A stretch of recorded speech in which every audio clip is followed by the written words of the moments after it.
ఢిల్లీలో గెలుపెవరిదో తేలిపోయింది. ఇప్పుడు సీఎం ఎవరనేది ఉత్కంఠగా మారింది. 27 ఏళ్ల తర్వాత ఢిల్లీ కోటపై కాషాయ జెండా ఎగురవేసిన బీజేపీ అక్కడ ప్రభుత్వ ఏర్పాటుకు సిద్ధమైంది. మరి ఢిల్లీ నెక్స్ట్ సీఎం ఎవరు? ఢిల్లీ పగ్గాలను అందుకునేది ఎవరనేది ఆసక్తికరంగా మారింది. పార్టీలో సీనియర్ నేతకి ఇస్తారా, లేక మహిళా నేతకు బాధ్యతలు అప్పగిస్తుందా? అనూహ్యంగా కొత్త పేరును తెరపైకి తీసుకొస్తారా అనేది సస్పెన్స్ గా మారింది.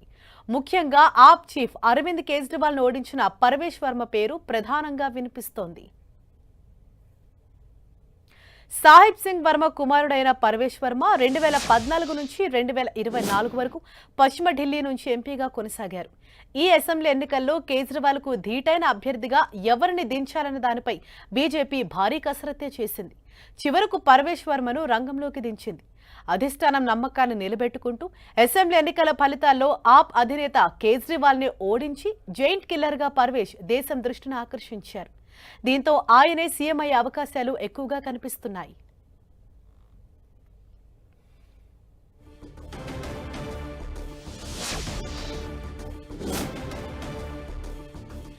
ఢిల్లీ అసెంబ్లీ ఎన్నికలకు కొద్ది నెలల ముందే కైలాష్ గెహ్లోట్ ఆమ్ ఆద్మీ పార్టీకి గుడ్ బై చెప్పి బీజేపీలో చేరారు. జాట్ వర్గానికి చెందిన కైలాష్ గెహ్లోట్ గతంలో ఆప్ సర్కార్లో రవాణా మంత్రిగా పనిచేశారు. తాజా ఎన్నికల్లో బిజ్వాషన్ స్థానం నుంచి పోటీ చేసిన ఆయన విజయం సాధించారు. అటు సీఎం రేసులో బీజేపీ ఎంపీ బన్సూరి స్వరాజ్ పేరు కూడా వినిపిస్తోంది. మాజీ ఎంపీ స్మృతి ఇరానీ పేరు కూడా తెరపైకి వస్తోంది. ఒకవేళ బన్సూరి లేదా స్మృతి ఇరానీ వైపు అధిష్టానం మొగ్గు చూపితే బీజేపీ నుంచి ఢిల్లీకి మరోసారి మహిళా ముఖ్యమంత్రి రానున్నారు.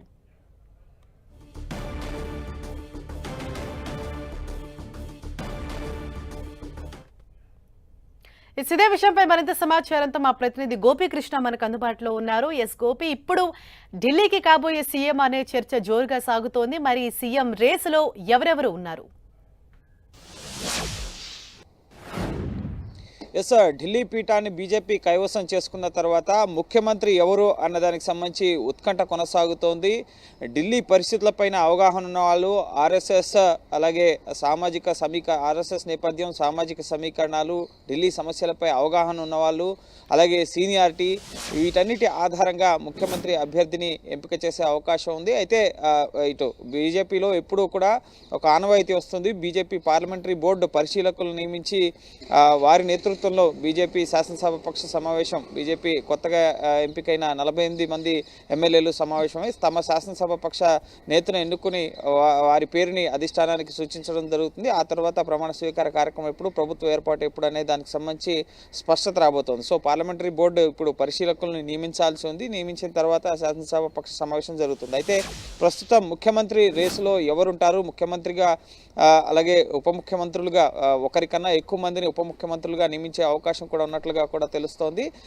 సో ముఖ్యమంత్రి రేసులో ముందంజలో ఉన్న వారి జాబితాకు సంబంధించి కొంతమంది పేర్లు ప్రధానంగా వినిపిస్తున్నాయి. అందులో పర్వేజ్ సాహిబ్ సింగ్ వర్మ న్యూఢిల్లీ కాన్స్టిట్యున్సీ నుంచి పోటీ చేసి కేజ్రీవాల్ని ఓడించిన అభ్యర్థి. సో పర్వేజ్ సింగ్ సాహిబ్ వర్మ గతంలో పశ్చిమ ఢిల్లీ నుంచి 2 సార్లు ఎంపీగా పనిచేశారు. 2014 నుంచి 24 వరకు.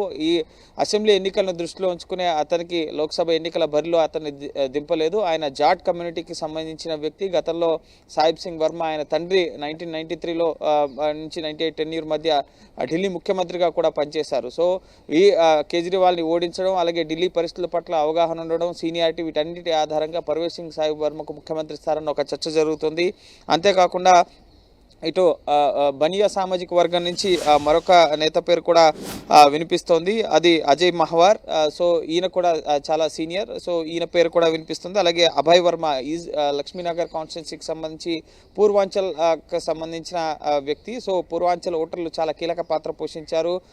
ఎస్సీ రిజర్వ్డ్ సీట్లలో 12 స్థానాల్లో బీజేపీ గెలుపొందడం జరిగింది. సో నెక్స్ట్ బీహార్ ఎలక్షన్స్ ఉన్నాయి కాబట్టి సో పూర్వాంచల్ సంబంధించిన మూలాలు ఉన్న వ్యక్తిని ఏమన్నా ముఖ్యమంత్రిని చేస్తారన్న ఒక చర్చ జరుగుతోంది. అలాగే విజయేందర్ గుప్తా, ఈయన 3 టర్మ్స్ ఎమ్మెల్యేగా పనిచేశారు. అలాగే ఎంసీడీలో కూడా కీలక బాధ్యతలు నిర్వర్తించిన వ్యక్తి కాబట్టి సో ఈయన పేరు కూడా ప్రధానంగా వినిపిస్తోంది. అలాగే ఇటు బీజేపీ రాష్ట్ర అధ్యక్షుడు ఇటు వీరేంద్ర సచ్దేవా, ఆర్ఎస్ఎస్కి నేపథ్యం ఉన్న వ్యక్తి, ఏబీవీపీ నుంచి పనిచేసి ఢిల్లీని అధికారంలోకి తీసుకురావడంలో చాలా కీలక పాత్ర పోషించారు వీరేంద్ర సచ్దేవా. అలాగే సతీష్ ఉపాధ్యాయ, ఈయన కూడా 3 టర్మ్ ఎమ్మెల్యే. సో గతంలో బీజేపీ రాష్ట్ర అధ్యక్షుడిగా కన్వీనర్గా పనిచేశారు.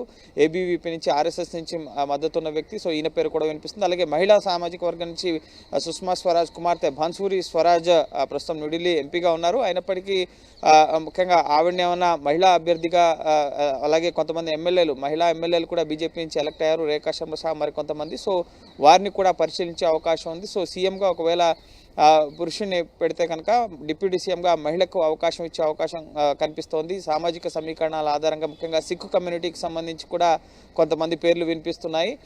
సో నెక్స్ట్ పంజాబ్లో పాగవేయాలన్నా ఇక్కడ సిక్కు కమ్యూనిటీకి సంబంధించిన ఓట్లను ఇంకా ఆమ్ ఆద్మీ పార్టీకి major vote bank Sikh community ఉంది కాబట్టి సో ఆ కోణంలో ఏమైనా సిక్కు కమ్యూనిటీకి అవకాశం కల్పిస్తారనేది కూడా మనం వేచి చూడాల్సి ఉంటుంది.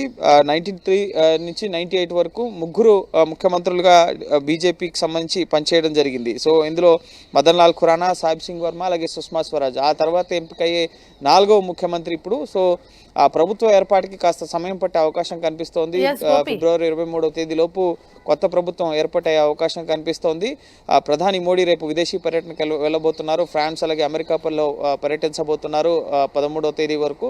ఆ తర్వాత ప్రధాని వచ్చిన తర్వాత విదేశీ పర్యటన ముగించుకుని వచ్చిన తర్వాత ఢిల్లీలో నూతన ప్రభుత్వం ఏర్పడబోతోంది. ఆ తర్వాత అప్పటి వరకు బీజేపీ అధిష్టానం ఇటు జేపీ నడ్డా కానీ అమిత్ షా కానీ పార్లమెంటరీ బోర్డు ఈ నూతన ముఖ్యమంత్రి ఎంపికకు సంబంధించిన అంశం పైన కసరత్తు చేసి ఎవరిని ఉంచాలి అన్న దానికి సంబంధించి నిర్ణయం తీసుకున్న తర్వాత ప్రమాణ స్వీకార కార్యక్రమం ఉంటుంది. దేశవ్యాప్తంగా ఉన్న ఎన్డీఏ నేతలంతా ముఖ్యంగా గ్రాండ్ విక్టరీ 27 ఏళ్ల తర్వాత కాబట్టి భారీ బహిరంగ సభ ఏర్పాటు చేసి ప్రమాణ స్వీకార కార్యక్రమానికి ఎన్డీఏ నేతలందరినీ కూడా ఆహ్వానించి ఘనంగా ఢిల్లీలో బీజేపీ ప్రభుత్వ ఏర్పాట్లు చేసే అవకాశం కనిపిస్తుంది. సో ఒక 10 రోజుల సమయం అయితే పట్టే అవకాశం ఉంది. ఆలోపు ముఖ్యమంత్రి ఎవరు అన్నదానికి సంబంధించి స్పష్టత వచ్చే అవకాశం ఉంది. Thank you Gopi.